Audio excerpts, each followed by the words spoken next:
si tu as peur de te lancer sur les réseaux sociaux, de créer de la visibilité sur les réseaux sociaux parce que tu as peur que tes réseaux sociaux deviennent un peu chaotiques, je te laisse écouter cette capsule-là. Je crois que ça va vraiment t'inspirer.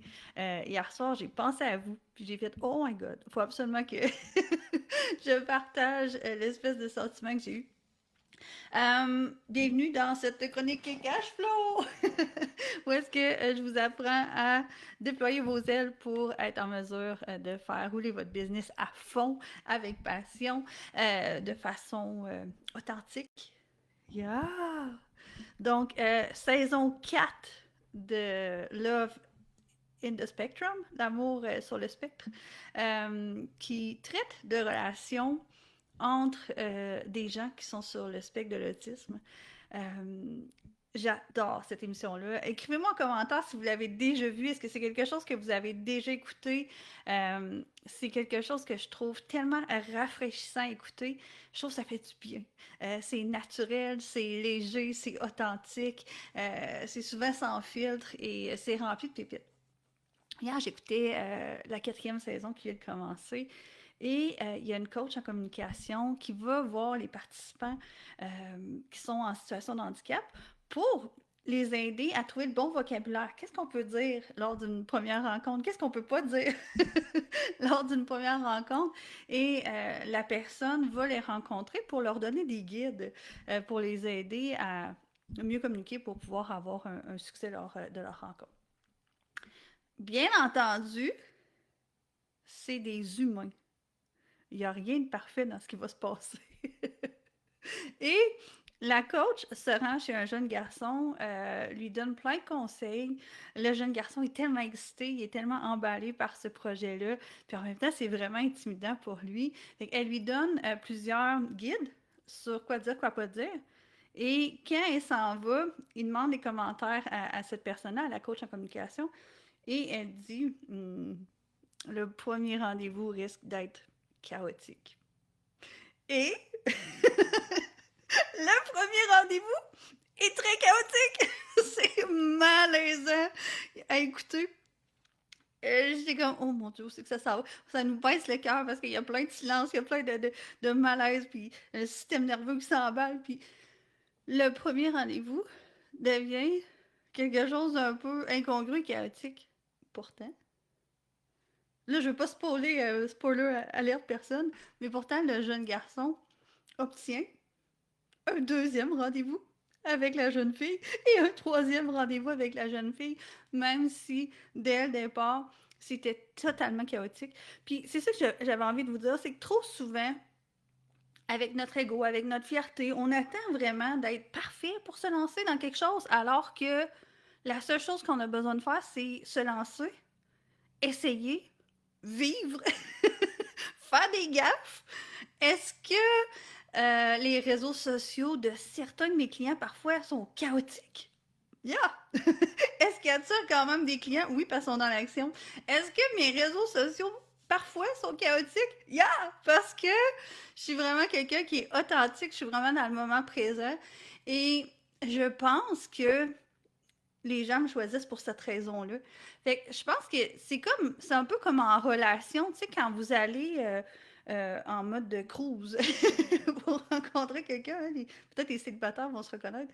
Euh, Lorsque vous êtes à la recherche d'un partenaire et que vous commencez à avoir des dates ou des choses comme ça, est-ce que vous cherchez la personne qui va s'exprimer à la perfection, un beau parleur ou une belle, comment on dit ça au féminin?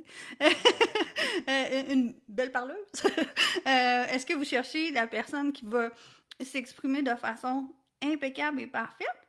Ou vous allez plus avoir une connexion sur la personne qui va un peu valser avec vous, avoir les petits rires nerveux au bon moment, avoir cette espèce de complicité-là authentique qui s'installe entre deux personnes, mais rechercher la clientèle, à mon avis, c'est la même chose.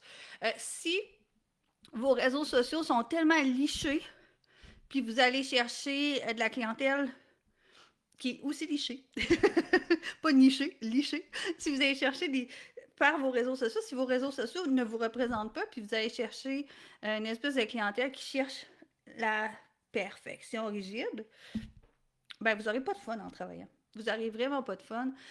Puis je vous dirais là, qu'en 2026, avec l'arrivée de toutes les intelligences artificielles, le monde est en train de devenir à certains égards parfois plastique. J'ai même une fille qui m'écrit en fin de semaine, puis elle me dit Anne, je suis plus capable de voir des trucs qui arrivent sur euh, les réseaux sociaux qui semblent venir de l'intelligence artificielle. Elle était comme toi, ça t'affecte-tu? Je suis comme, ben moi, je scrolle pas trop. Je suis plus occupée à créer qu'à scroller, premièrement. Deuxièmement, je suis comme, ben, chacun essaie ses choses, c'est vraiment le fun. Fait que je suis pas du tout dans le jugement. Par contre, ça a vraiment cet effet-là que les gens vont chercher de plus en plus des mots qu'on entend écrits comme parlés. Euh, un vocabulaire qui va être très facilement reconnaissable par les gens, la façon que l'humain parle, la façon que l'humain s'adresse aux autres humains, ça sonne pas comme un robot. Il y a quelque chose de vraiment différent entre les deux. Fait que c'est là que je trouve ça super important de créer du momentum, de créer de la différence, d'accepter le chaos du départ, mais c'est tellement sympathique le chaos du départ.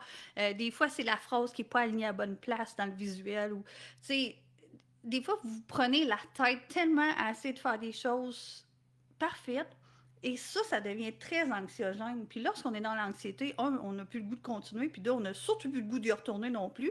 Fait que moi, je vous dirais là, que le meilleur moyen pour avoir des résultats sur vos réseaux sociaux, c'est juste d'y aller en esprit de découverte, un peu comme un enfant. La naïveté d'un enfant, ça fait des miracles, pour vrai.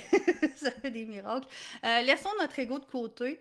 Euh, that's it. C'est ça que j'ai envie de vous partager aujourd'hui. À quel point vous pouvez vous permettre d'être vous-même, à quel point si vos réseaux sociaux, dès le départ, sont imparfaits, puis qu'à chaque fois que vous faites des trucs, vous apprenez, vous vous améliorez, ça devient de mieux en mieux. Puis, tu sais, l'autre fois, il y a quelqu'un qui me dit Ah, oh, mais semble tes clients, ils répètent toute la même affaire. Puis je suis comme On s'en fout. Je leur donne des guides. Ils sont en apprentissage. Même si, je sais pas, moi, j'ai 15, 20, 30 personnes, 40 personnes qui répètent un peu la même phrase. Premièrement, ces gens-là, en général, n'ont pas tous la même audience.